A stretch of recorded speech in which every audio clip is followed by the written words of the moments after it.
Bienvenue à la Cité du Vin. Est-ce que vous me voyez? Je suis tout là-haut, les bras levés. Regardez, regardez-moi, tout là-haut, tout là-haut. Eh non, je suis là. Bienvenue aujourd'hui à la Cité du Vin. Alors on n'est pas en live exceptionnellement. C'est une vidéo enregistrée. On avait accès à la Cité du Vin que ce mardi matin. Mais il était important pour nous qu'on vous fasse découvrir ce site incontournable de Bordeaux. Un véritable monument. Donc maintenant, on part directement au musée.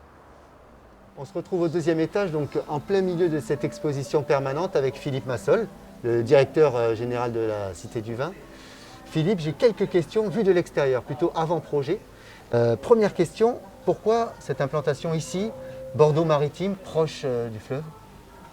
Alors là, c'était, moi j'ai pas eu le choix, je suis arrivé sur le projet en 2009, après avoir fait la connaissance d'Alain Juppé Civicaz, et Alain Juppé voulait que ça se passe ici. Je pense qu'il avait vu que ce quartier allait être métamorphosé, il l'a souhaité, et voilà, il n'y a pas eu beaucoup à discuter, ça devait se passer ici, ça devait être un petit peu le phare qui allait surveiller ce quartier en totale mutation, et c'est vrai que 11 ans après, on voit qu'il a eu raison. Sa forme incroyable, ça représente quoi finalement cette forme? Alors en fait, il y a beaucoup de visiteurs qui pensent que c'est une carafe, c'est pas du tout le cas. En réalité, vous prenez deux images. Vous allez superposer un vieux pied de vigne, donc à l'endroit de la grève qui est très rocailleux, etc. Et après, il y a la liane qui monte.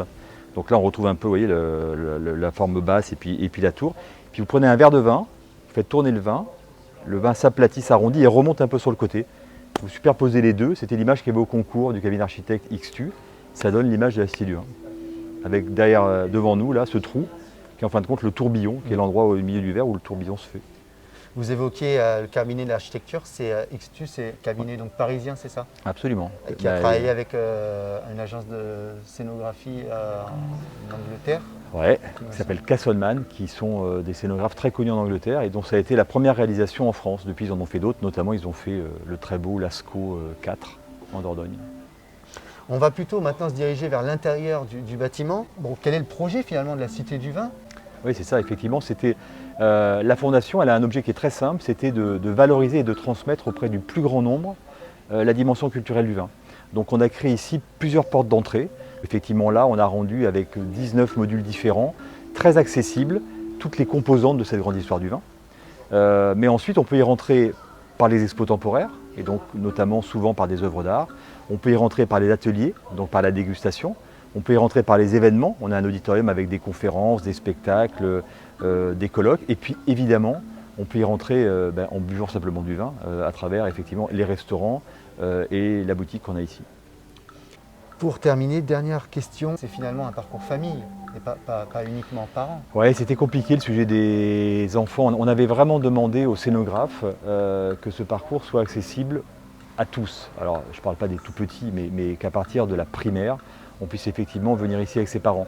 Compliqué de le dire, mais on se rend compte maintenant avec pratiquement 5 ans d'ouverture que le bouche-oreille fonctionne et qu'on a de plus en plus de familles qui viennent avec des enfants et les enfants ici effectivement passent un excellent moment. Donc voilà, donc moi je voudrais dire un petit mot, j'en profite.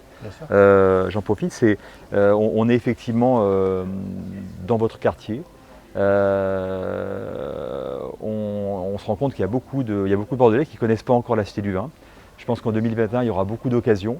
Il y aura beaucoup d'occasions, un avec des choses nouvelles et puis un avec également des promotions qui seront faites comme on a pu faire pendant les vacances d'été. Donc j'espère qu'on aura l'occasion d'accueillir nos habitants de notre quartier plus nombreux cette année.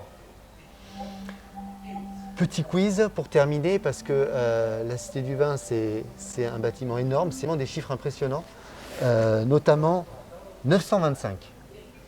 Alors j'ai eu de l'aide tout à l'heure, hein. C'est le nombre de plaques de verre qui recouvrent le bâtiment. Moi, je suis habitant du quartier, j'ai pu constater un petit peu les travaux et c'est vrai que c'était assez hallucinant. Ouais. C'était un travail en cordée qui se faisait pièce par pièce. Ouais, avec des alpinistes. Alors par contre, il n'y a pas une pièce pareille. Il n'y a pas une pareille. Donc elles avaient tout un numéro, ouais. Un emplacement et c'était assez incroyable. C'est d'ailleurs pour ça que les travaux ont duré aussi longtemps. 8 étages, j'ai été contredit par ce chiffre. Oui, parce que c'est 8 pour le public. Mais nous, on a un 9e étage qui est un étage technique Parce qu'effectivement, comme on monte au 8 par un ascenseur, il y a forcément un petit étage au-dessus. Voilà, vous pouvez vous rendre compte que c'est quand même un endroit incroyable. Il y en a plein des chiffres, c'est près de 2 millions de visiteurs, c'est 178 nationalités, c'est 14 000 bouteilles, 800 références, 70 régions du monde qui sont représentées ici. Merci Philippe Massol. Avec plaisir, Kevin.